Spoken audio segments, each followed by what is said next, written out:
Welcome, one and all, to another exciting episode of whatever the hell it is I'm doing, because I have no idea. And welcome, King Thunder and Alteason. Okay, Fire Stick's power adapter. Well, I'd say you're in for a thing, but I don't know what the thing is, because demo recommendations. Okay, so 428 Shibuya Scramble. All I know about this game is it's sort of a visual novel, apparently. This one and the last Wednesday game, AI, the Somnium Files, I wanted to go into largely blind, so figured I'd get some of that surprise in that way. Alright. At least for me, anyway, so... Oh, so it is a visual novel. Alright. Let's see. Oh, I can't really load game. It's another Spike Chunsoft title, too, so...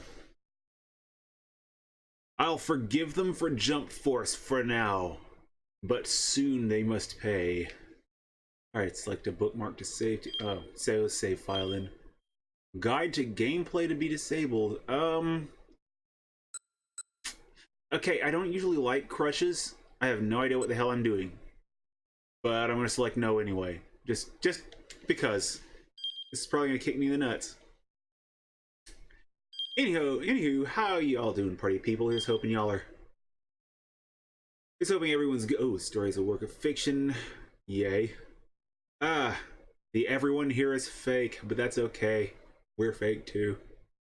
That good old-fashioned disclaimer.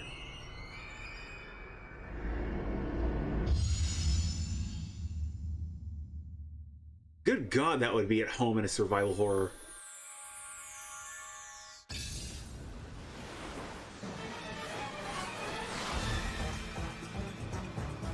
Okay, I'm not even sure if I should be talking over this to avoid any kind of like VOD mutes or anything, but yeah, when they actually start up with words and such, I'll probably shut up. So yeah. Weather outside though, holy crap. Here's hoping though I won't suffer any unnecessary shutdowns, because I mean I was poking around the whole fuse box situation earlier, so turns out at least one screw was in need of tightening. Unfortunately, that screw was in a fuse socket, so that was fun. Regardless, that's been handled, and hopefully less of the blackout issues. No promises there, because we also got a storm coming this way, so... Okay. I swear it maybe ripped off something David Lynch did. As long as they ripped it off well, I cannot hear myself. Here's hoping that sounds well balanced on the stream end. I'm about to find out, though. Oh, man.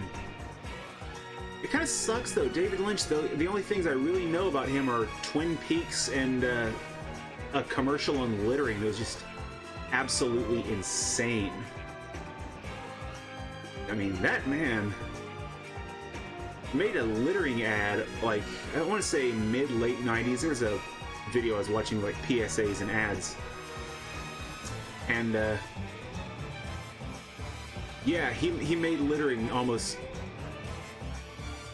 With his choice of music, his angles, and everything, he made it almost seem like it was like a freaking murder, just dropping a piece of paper on the ground. So, good on him.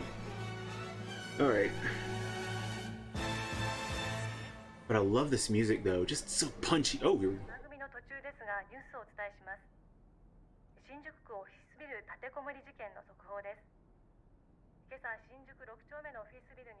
Middle-aged man in a ski mask.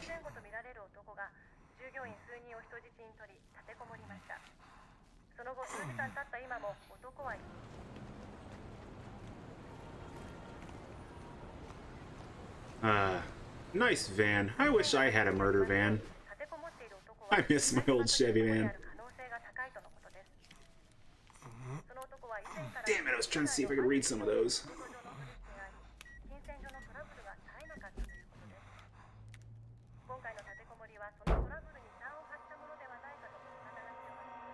I'm a little sluggish on my Japanese studies, but I'm hoping to pick up hiragana and katakana. I doubt I'll ever really get many kanji, to my knowledge.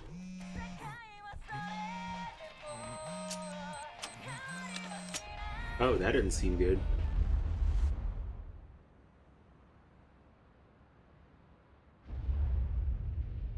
Oh, that's not good at all.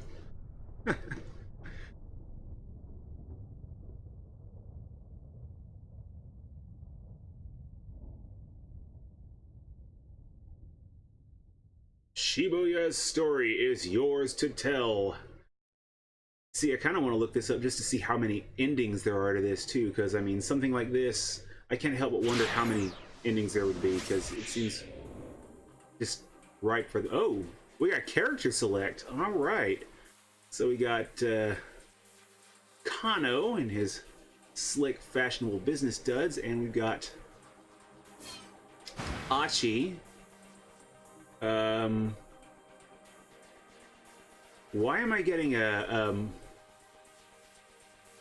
weird Mati from Captain Planet vibe? Okay. Let's see. So Kano and Achi.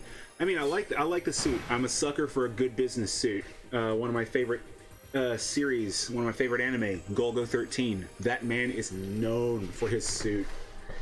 And also punching the shit out of anyone who stands behind him, and also for being an unstoppable assassin murder bot. So, kind of hope this guy has a little bit of that going for him. Oh, Monty Python's Life of Brian. Right, took me a second to remember which one that was. I was thinking of Meaning of Life for some reason. I need to fish my old DVD of that out. I haven't watched Monty Python forever. Good stuff, though. Alright. Well, anyway, one more. I want to take my headphones off for a second. Ugh. Had them on a good bit today. So I guess Kano it is. Just need to take my headphones off for a couple seconds for a little bit of a sort of...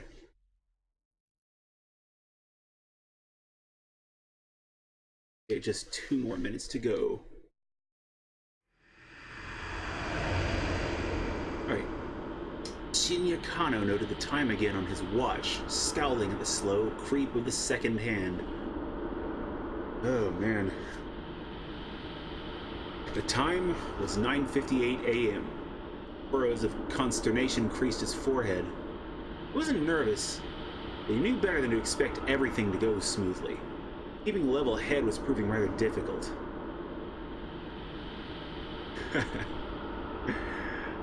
Oh man, Eric Idle's singing there. That was a damn good song. I want to say they had like an album of a bunch of their music. Okay, there was no room for failure. Lives were on the line here.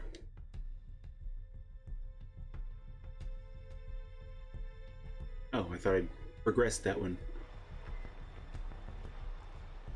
He eyed his surroundings. Was the perp really going to show up? When? Where would he be coming from? How would he make his approach?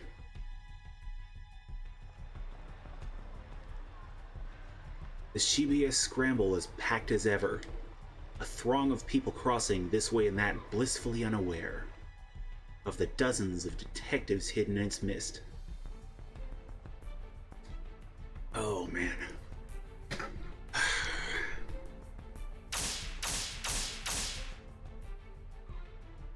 All right, another minute and a half. Kano glanced down at his watch yet again, and holy crap, with purpose too. A mere 30 seconds had passed. Detective Kano had been with the enforcement arm of Shibuya's criminal affairs section for a year now, but he'd never been part of an operation this big before. He eyed the young woman standing beside the statue up ahead. She was small enough to get lost in the crowd, and she carried a nondescript attaché case.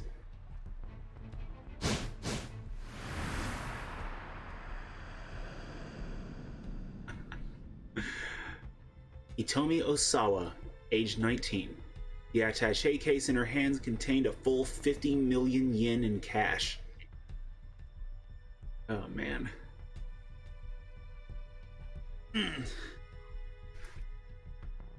I'm not used to thinking of Monty Python for their slapstick, but holy shit.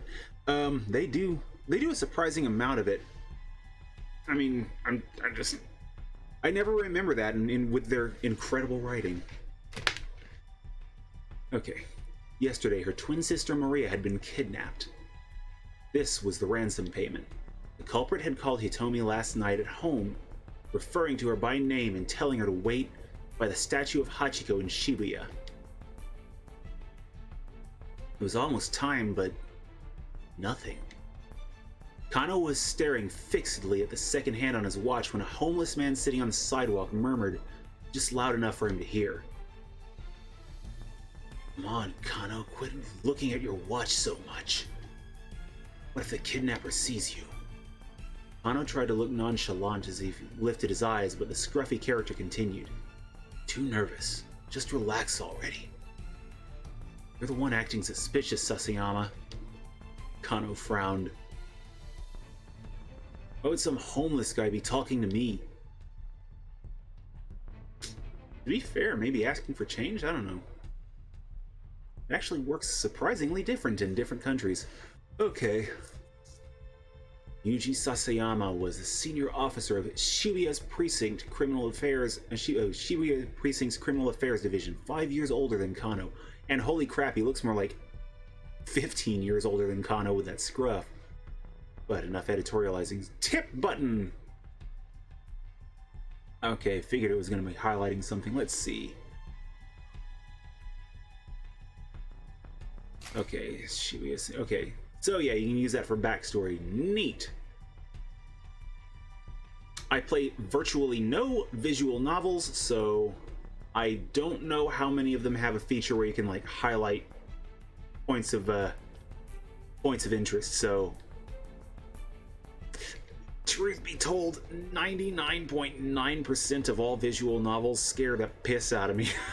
I just, they're usually not my thing. But then you have stuff like this. It's like dramas and such, and Had a Full Boyfriend. They're like jokes. So.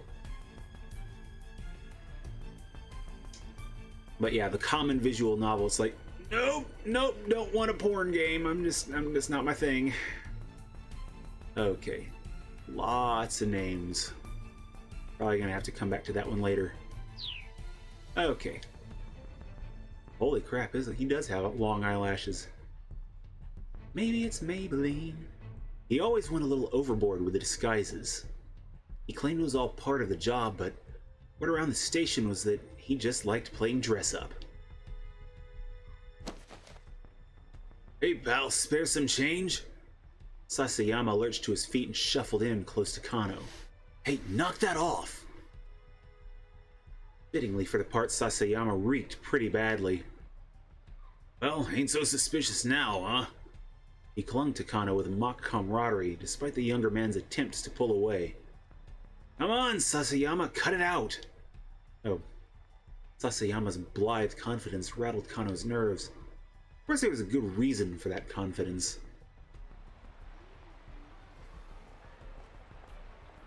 Okay. This was Kano and Sasayama's jurisdiction, but they were positioned a good distance from where the handoff was to take place. The statue of Hachiko is surrounded by elite investigators from one of HQ's special investigation teams. Kano and his partner were just there to provide backup if the kidnapper attempted to flee. One of HQ's special investigation teams. Okay.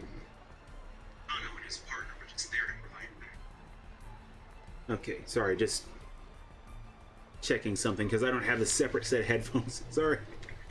Alright. Paranoid about things.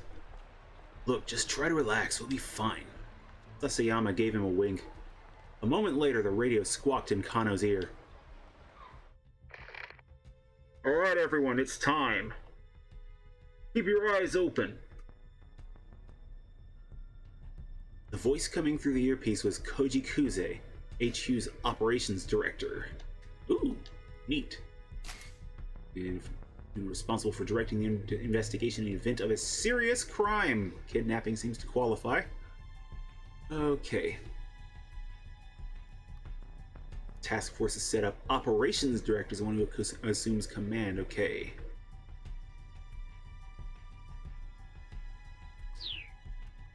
So, unlike the TVs, they don't have some young scrub doing the thing, which, you know, makes sense.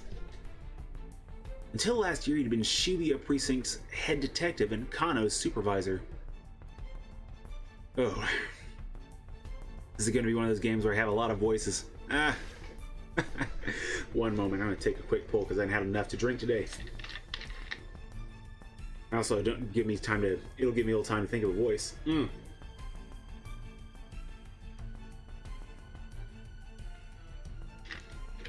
Oh boy. We don't know when the perp is going to make contact. Don't let your guard down. Kuze's low, gravelly voice echoed in Kano's ear. Well, it wasn't too far off, I suppose. You don't sound too worried, Kuze. Kano winced at Sasayama's words. How could the man be so nonchalant? Damn it, I can't follow. Ah! Damn it, the writing's so good I can't figure out who's talking. I feel like an ass. Oh well. It's Wednesday. I get to feel like an ass. The appointed time had come and gone. Something should be happening. Whap! Kano smacked himself in the thigh to release a little tension. The sound was louder than he intended, though the suit hit his muscular physique. Did little to dampen the noise. He needed to stay focused. Might be called into action at any moment. The department handled abduction cases according to a certain standard investigation procedure. Was it an attempt to extort money? Or was the motive something personal? The answer to that question determined how they deal with a criminal. And based on the investigation team's initial findings this time around, they probably weren't dealing with a professional kidnapper.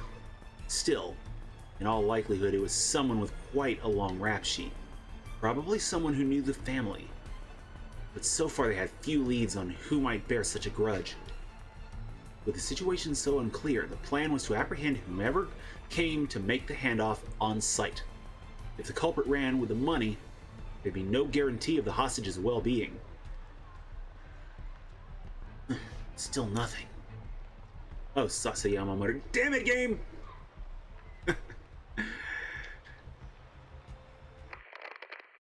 There he is! He's here!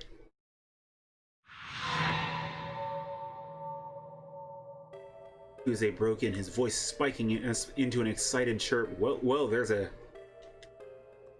thing on that. Kuze's particular vocal cord.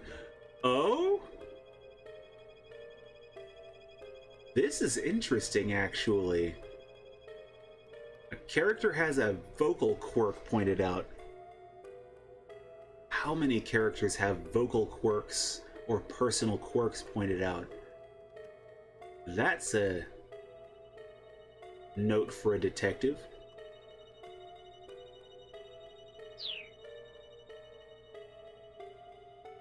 Subject is a young male in his 20s, wearing a bandana and an orange hoodie. Kuze's normal, calm, and stoic was now squawking like an excited child, and my voice is kind of shredded, can't really do that today. That only happened when he got particularly worked up. Kano and Sasayama steeled themselves. They could see the subject now. 20-something male nonchalantly approached Hitomi to talk to her. All right, people, be ready to grab this guy. Kuze was stationed in the mobile command center not far from the intersection, keeping tabs on the situation via video surveillance from the camera team. The young man started speaking enthusiastically to Hitomi. The detectives watched, uncertain. Is this really the kidnapper? Oh man, look on his face. Look on her face. Leads me to believe... Nah. Okay, so A has Kano step forward and hesitate. B just has him step forward hesitantly. Just, just that tiny little distinction. All right. Both are going to look suspicious no matter what. I think, if I had to guess, B could be played off, I think, a little bit better, but, yeah, I'm going to go with B. The situation still wasn't entirely clear. He needed to get a better look at things.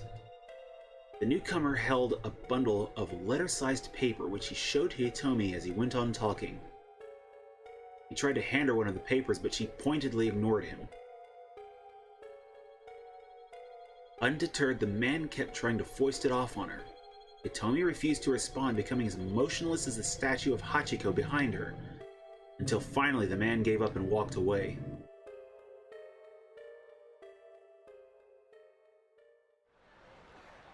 I'm gonna guess Sasayama. Damn it! Guess it wasn't him. Kano felt the tension of the moment linger in his spine. Guy must have been hitting on her, Sasayama muttered. I mean, she is pretty cute and all. He had a point. Oh man, that cautious approach though. Alright. Of course. Something in Sasayama's voice made Kano brace himself. He's got nothing on my me-chan.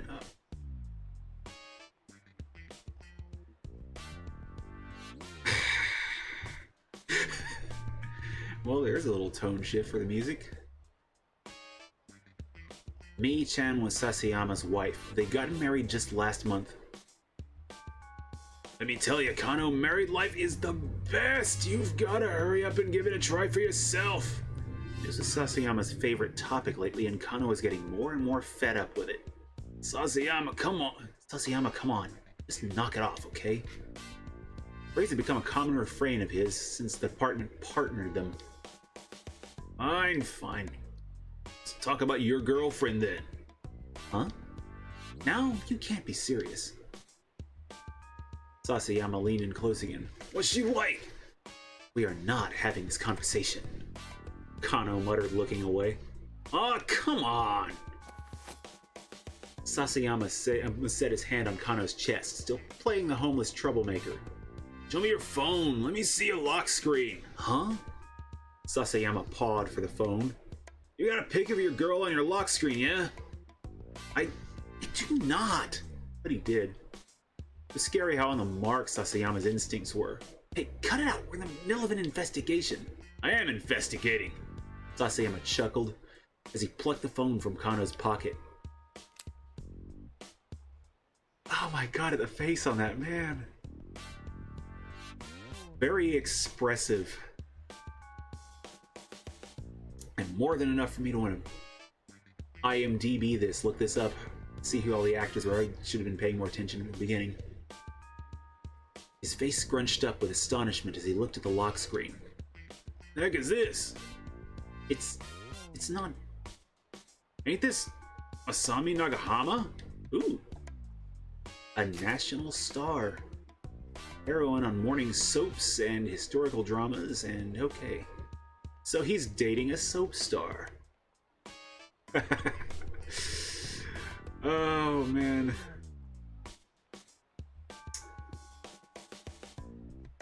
When you absolutely positively have to mug for every motherfucker in the room, except no substitutes. See, everything about her is national. Yeah, I'm gonna let that one slide. Something about that.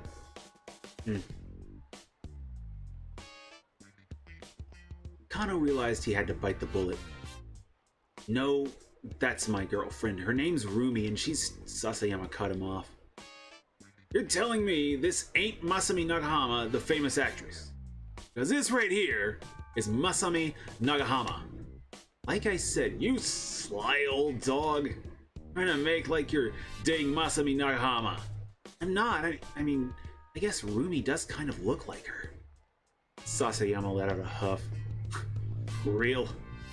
You really think I'm gonna fall for that? There's nothing to fall for, I swear. Sasayama scowled, unconvinced. Alright, then why don't you marry her? Kano stammered, but he had no answer. The truth was, he would have happily married her already, but there were obstacles that needed to be overcome.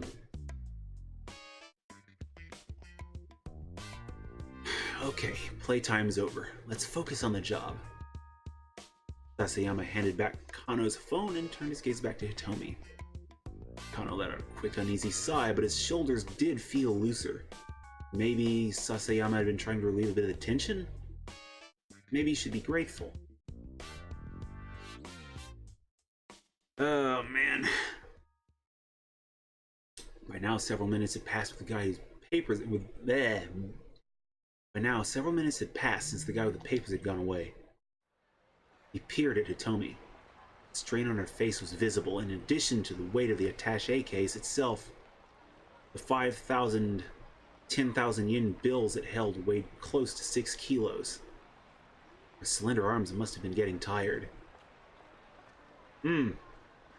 Still, she refused to set the case down. She wasn't taking any chances with her sister's life.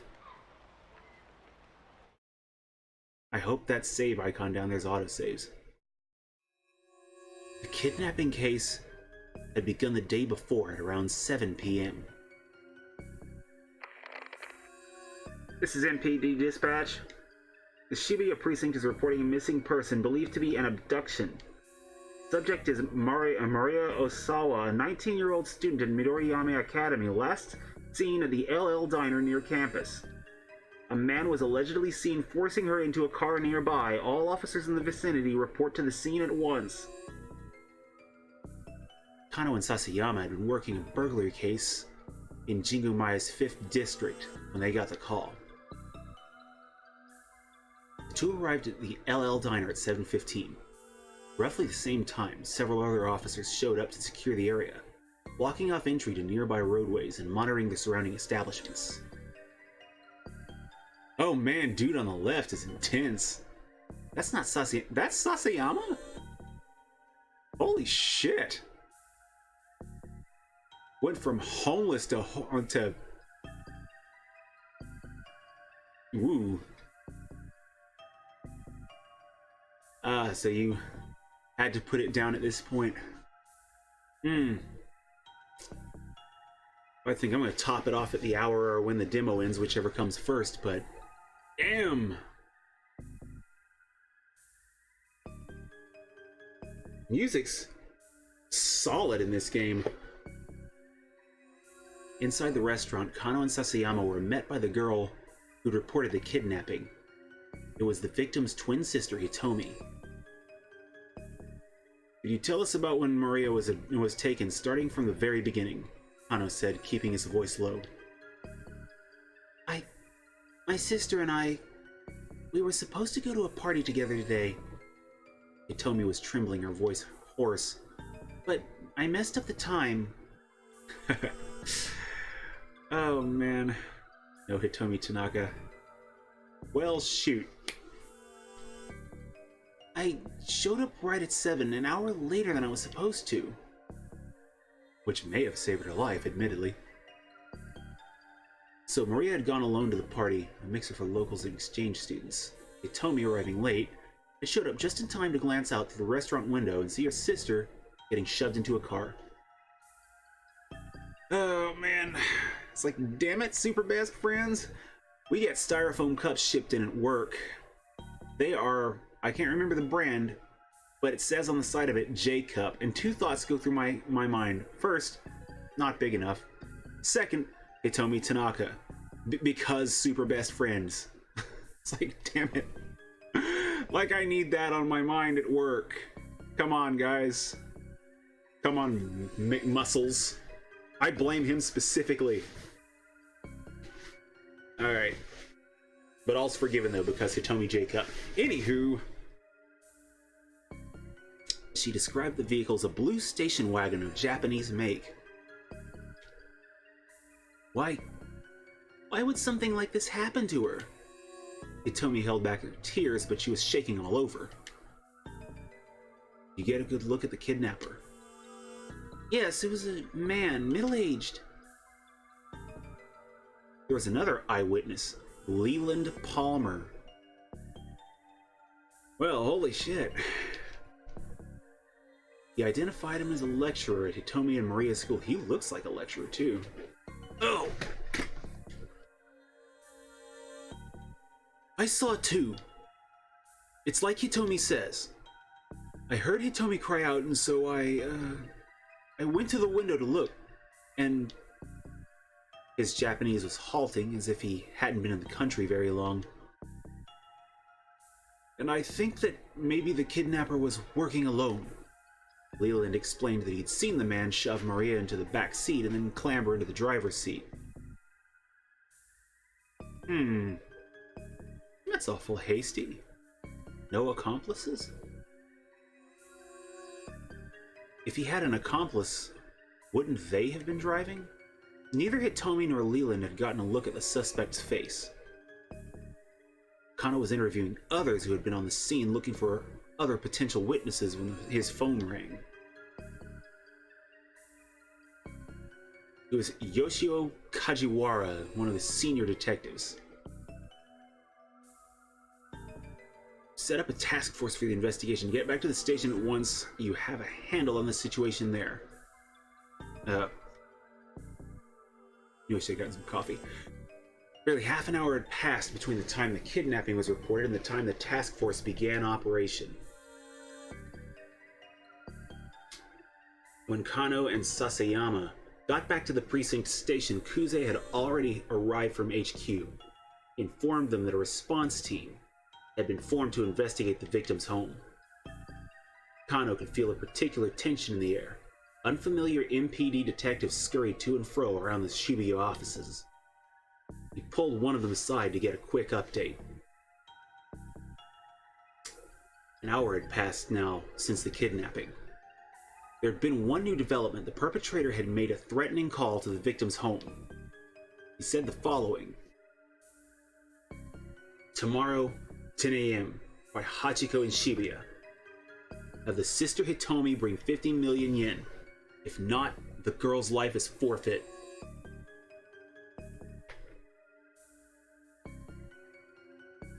Kajiwara from the precinct was put on the response team along with detectives from elsewhere who received special training in abduction cases. Normally, the local precinct detective would have gone undercover in a victim's home. Kuze, however, had decided that having a knowledgeable local was crucial and had sent Kajiwara along. The detectives disguised themselves as delivery people and movers to make their way inside without arousing suspicion. And there's something else I don't get with a lot of these detective things. Someone gets abducted. We get a bunch of delivery people in moving vans all of a sudden at the house of the suspect. Now, it's not going to say that every time a kidnapping occurs that they're going to be watching the victim's house. But if they are, that's going to be super suspicious. Arriving there at 8:30. The response team had come prepared to run a trace if the kidnapper had contacted the family a second time. But there were no further calls.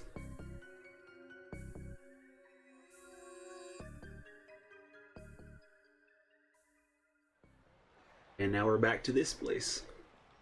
Oh, man. Ooh, abduction drama.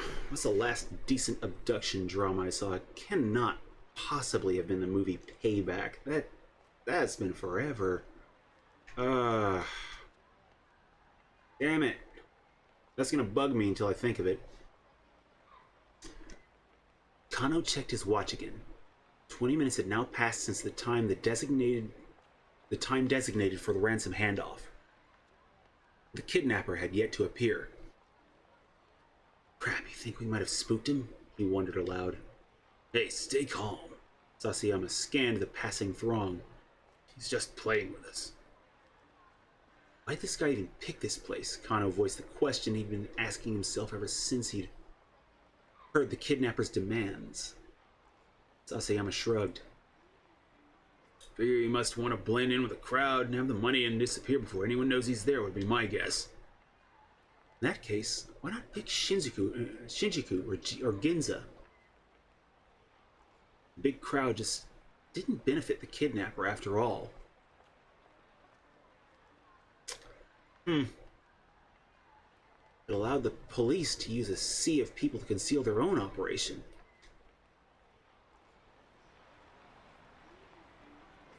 Right now, there were 50 detectives stationed within a 50-meter radius where Hitomi stood. The kidnapper would be taking a major risk if his plan was to nab the ransom money and run. That's what bothered Kano. Any criminal with half a brain would know better than to do a handoff in front of Hachiko. Overthinking things, pal, Sasayama grumbled. Why not? Kano reached into his pocket and pulled out his notepad. Okay, this was Kano's dick diary, which he always kept close at hand. Okay, so context aside, really?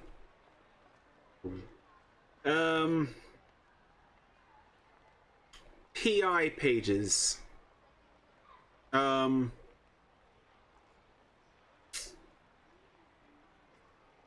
Gumshoe journal, anything. I mean, the alliteration's nice, but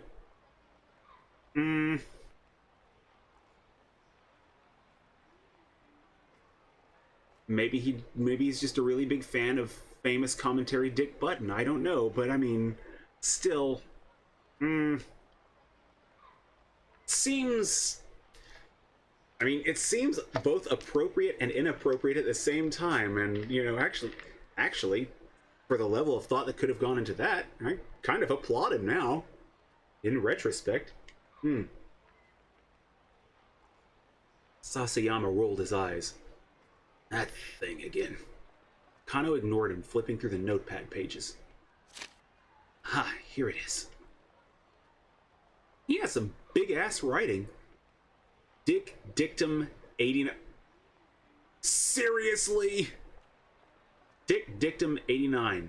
The more irrelevant something seems, the more relevant it's bound to be. There's a favorite saying of Kyuzo Tateno, an assistant inspector from the Shibuya precinct.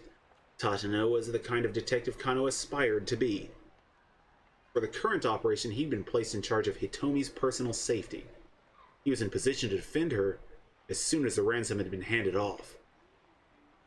Of course, Hitomi hadn't been informed of how much protection she was under. There was a risk, if she acted too secure, it might alert the kidnapper. I think Tateno has the right idea. Sasayama snorted quietly. Maybe. I mean, he is a great detective. Don't get me wrong. You know how many irrelevant things there are to consider? Again, Kano ignored him. It didn't matter if no one else understood. Kano had faith in Tateno as both a detective and as an individual.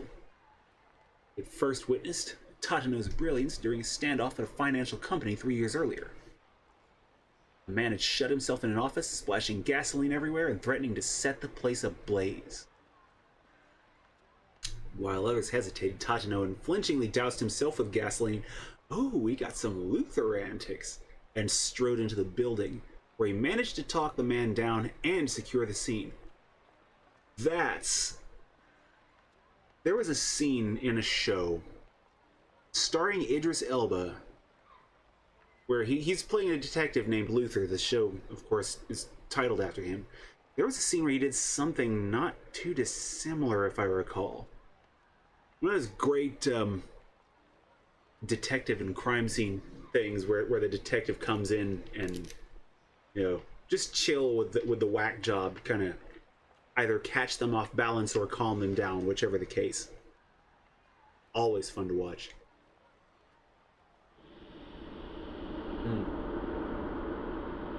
The others had been awestruck by Tateno's actions. Oh, you got the Duke done. I'm gonna have to take a peek at that. And Kano, who at the time had been content to be run-of-the-mill policeman, had found it quite inspiring. So he's so inspired by a dude dousing himself in gasoline and chilling with a suicidal person that he decided to drop his beat cop bit and become well, not private, but a city detective. Okay.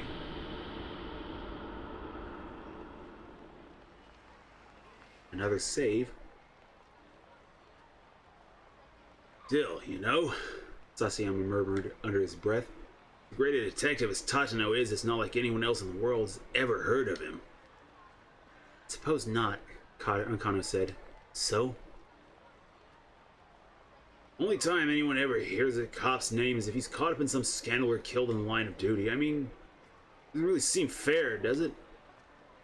Kano just shrugged. It's a strange definition of unfair, really. Also, I'm going to be keeping an eye out for bananas, I think, for the rest of this demo now. I mean, you've got celebrity chefs and celebrity hairdressers and stuff, so how come no celebrity gumshoes, you know? Oh, that was still other you talking. Damn it. Look, please, can you just focus on what we're doing here? Kano rubbed his eyes, then turned his attention back to Hitomi. What's the matter? Didn't sleep? Not enough, I guess. Did you eat? Didn't have time. Between bringing in supplies for the base of operations, readying the team's vehicles, photocopying hundreds of documents, and various other tasks, Kano had barely slept the previous night and hadn't gotten a meal in either. What have you been doing? Sasayama puffed out his chest.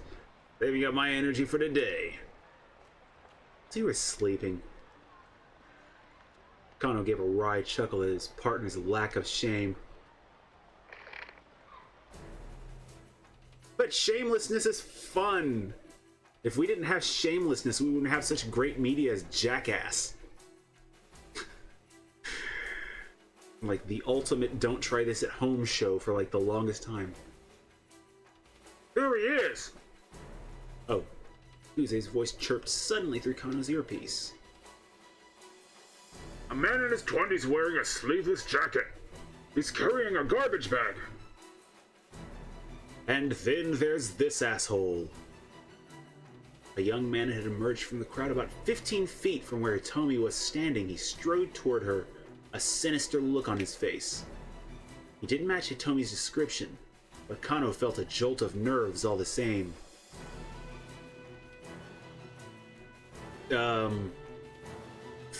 Feeling his psychic pressure? I don't know.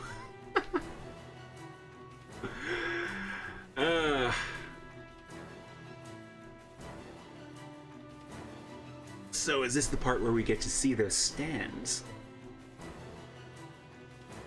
Maybe the kidnapper had hired some young street punk to snatch the ransom payment. That our guy? What do you think, Kano? Sasayama whispered. Yeah, I think he's gotta be. This was it. Kano swallowed the lump in his throat. He bent his knees, ready to act fast. Blood rushed to his leg muscles, banishing the stiffness that had begun to take hold. Didn't his name also start with a K?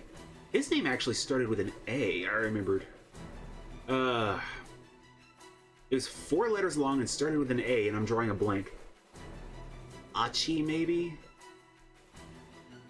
The name I wasn't used to seeing, I remember that.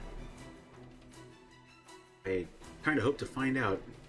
Which worst case scenario I find out in the replay. Could this be the culprit? Achi, okay. Or perhaps...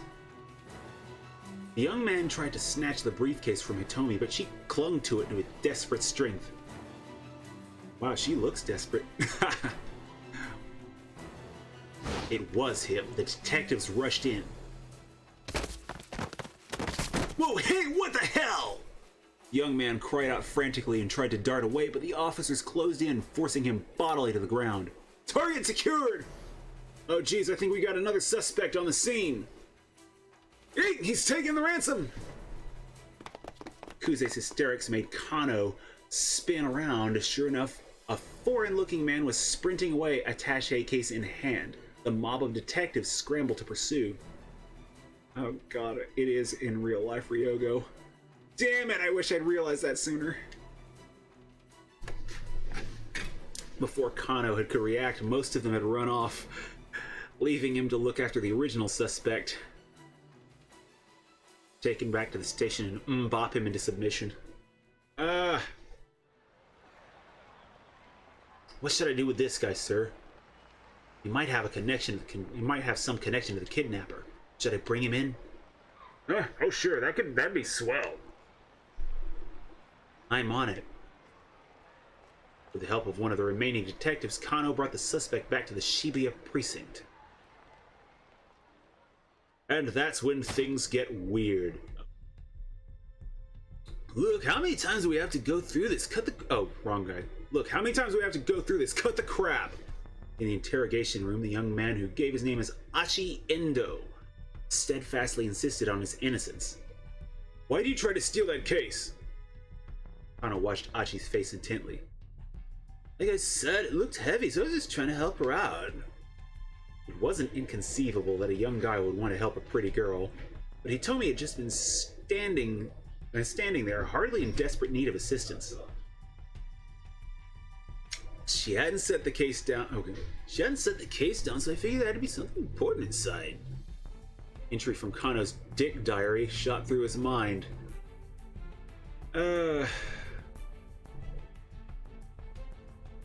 This is gonna be a thing, isn't it? Dick dictum 25. When the tongue slips, oh damn it! Grab it and yank out the truth. The very second dick dictum from his dick diary has something to do with tongue. Just... damn it! Classic advice for questioning. Classic questionable advice, I'll say. Yeah.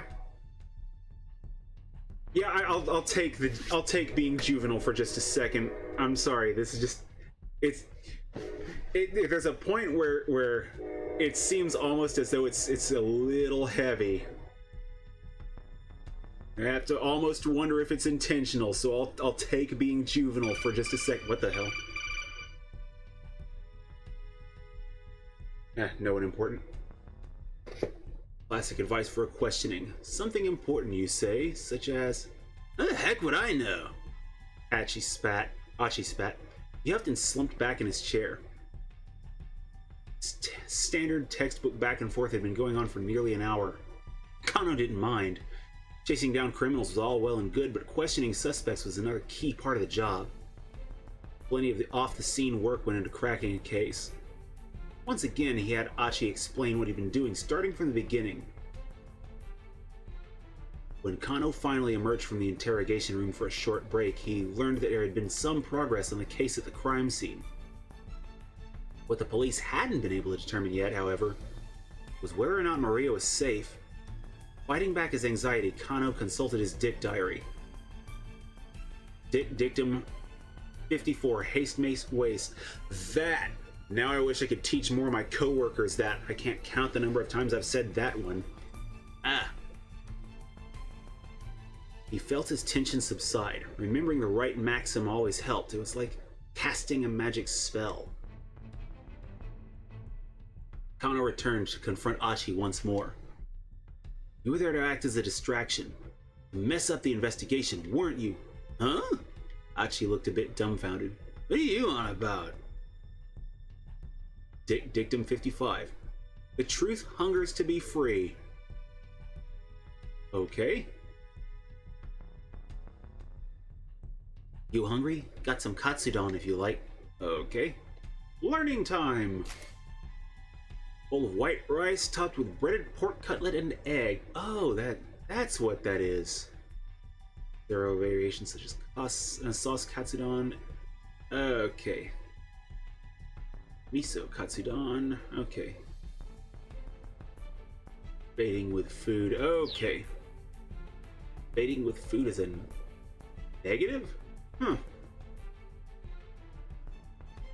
Achi nodded silently. Ugh. Achi devoured the bowl of katsudon with gusto. It looked like he hadn't eaten in a while. Alright then, spill it. What's this guy after? Achi just shrugged. Oh, he murmured with a thick slice of egg-laden pork between his teeth. How many accomplices do you have? Kano asked, but Achi just shook his head as he inhaled his food. Resignedly, Kano flipped through his notebook once more. Let's see, number 115. Use the lights to your advantage. As the minutes ticked past, found himself referring to his book again and again, trying a dozen different methods to tease out whatever his suspect might be hiding. The experience began to feel strangely surreal, their two voices echoing hollowly in the interrogation room. Eventually, Kano looked at the clock and realized that the questioning had been going on for nearly 5 hours? Holy shit. Still hadn't made any headway. What was he supposed to do next? Tatano would know, but he sure didn't. Still, he was determined to do whatever he could to keep the victim and her family safe. Gritting his teeth in frustration, he perused the dick diary like it was scripture. Number 116. The monotonous questioning was clearly tiring Achi out. His eyelids dropped like they were beginning to get heavy. Number 117. Get them when they're tired. Kano's eyes gleamed. Did I just hear that? Okay. You're part of some criminal gang, huh? Achi's head slumped forward heavily. Nodding off was basically the same as nodding yes, right? What the hell? Mr. Kuze, I did it. The young guy we grabbed at the handoff site, he finally confessed to the crime. Through unconsciousness? Kano, you shit. What are you talking about? Kuze laughed in disbelief. We're just about to apprehend the mastermind here. Oh, wrong one. Huh? Kano clutched his cell phone dumbstruck. Listen, why don't you, look, just wait there at HQ, okay? No, it can't be. That really is a batshit insane smile. It's just like he just thought up the perfect seasoning for dude's organs there, you know. After the kidnapping case wrapped up, Kano tendered his resignation. What? Guess I'm not cut out to be a detective after all, he thought to himself. He dropped the dick diary on his desk as he left the Shibuya precinct for the last time. Wait, did I hit a fail state? Huh.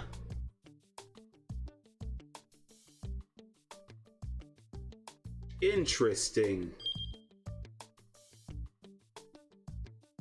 Okay, so fail state. Okay, had every reason to suspect Achi, but arresting him turned out to be a mistake. So Achi shouldn't have approached Hitomi, but let's see. Playing Achi's story up to 10:30 and make a choice that keeps him from going up to her. So is this going to be a thing where you play different ones to get them to do different things so that it affects the other story? Because that's interesting.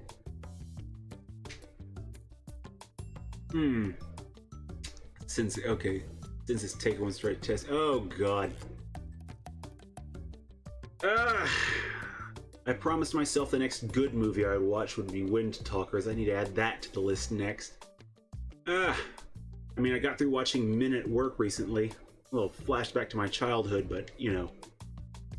Holy crap. So that was a bad end. It's like, was it something I did? Or was it something I missed? I guess that's going to be the mystery of the thing. Okay, so we got Kano, and we've got Achi, so I could probably play back through this on some other event, but yeah. Silence of the Lambs. It's a solid movie. I don't know why I've never seen it. I want to say there was something about a musical of it. Damn it, now I have to look that up too. Ah! Oh boy. Anywho, I'm going to go ahead and let this one off because I need to go ahead and get my usual array of chores handled. But as far as visual novels and such go, this one has my attention. I might have to pick this one up. Don't know that I would handle it for stream necessarily, but hell yeah. Good stuff. Anywho, I am going to go ahead and head off. Saturday, I will be back with Armored Core 4 Answer, and Sunday with Devil May Cry 5, hopefully without the power issues, given the tinkering I did with the fuse box today. Wish I could do quite a bit more. So, thank you one and all for stopping by, and I'm going to tab open that Discord just as soon as I kill the stream. So, NavigatorEX here. I will see you when I see you, and thank you, King Thunder, for these last two suggestions, these last two Wednesdays. Because a little out of my usual range, and very much appreciated, because good stuff. No worries. Oh. If it makes you feel any better, I almost always forget to put some kind of quote or blurb up at the beginning right before streams, almost every time, so... Forgetfulness, I think, is just part of the show. But anyway, the show will go on Saturday, so thanks again one and all, and I will see you when I see you later, party people.